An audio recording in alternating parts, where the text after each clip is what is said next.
Hello, everyone. Philip Lee returning with another episode of Civil War Chat. And today is Tuesday, the 21st of June, 2022. Our topic today is debunking the Yankee explanation for Civil War causation. Provided below, and I'm going to quote it, is a statement by an online Civil War forum participant regarding the causes of the Civil War. This is something he posted or she posted within the last few days. Quote, everybody who has made a serious study of the causes of the Civil War has come to the same conclusion. Slavery was 80% of the case for the secessionists' actions. No single item of the remaining 20% was of any consequence. The Mississippi Declaration of Causes for Secessions means exactly what it says. The Mississippi delegates cited slavery and nothing else. All other states cited slavery 70 to 80% of the time in their declarations of secession. No amount of verbiage about tariffs, of all things, can change that. This is just dripping with sarcasm. And it's just like the guy is saying, he's expressing his point of view as though everybody that disagrees with him is an idiot or a bigot. And that is what we find on these online Civil War discussions. All right, so here's my point. His argument has two major flaws, for which he is utterly blind to. First, it equates the cause of secession with the cause of the war. It fails to recognize that the North could have let the South secede in peace and thereby be rid of slavery if that's really what they wanted.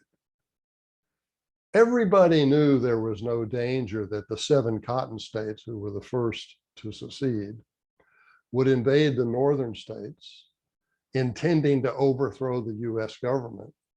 Everybody knew they had no intention of doing that. It was Lincoln's decision to invade the cotton states to coerce them back into the Union against their will that caused the war. No invasion equals no war. It's that simple.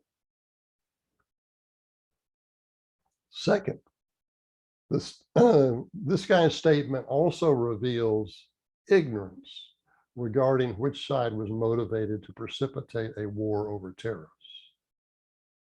It is also a key example of the falsehoods that result when winners write the history, when, quote, everybody, close quote, accepts the dominant winner's viewpoint.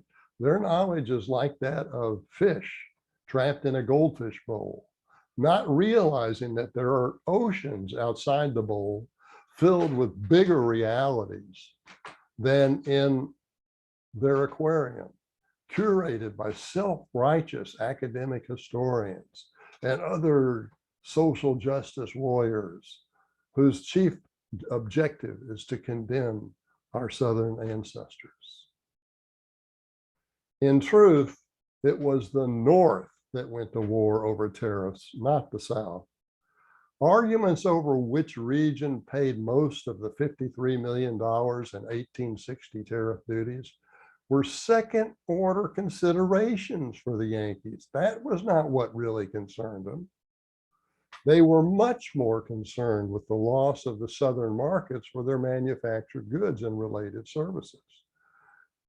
Those markets totaled more than 350 million, which is between 6 and 7 times bigger than the total tariff duties collected.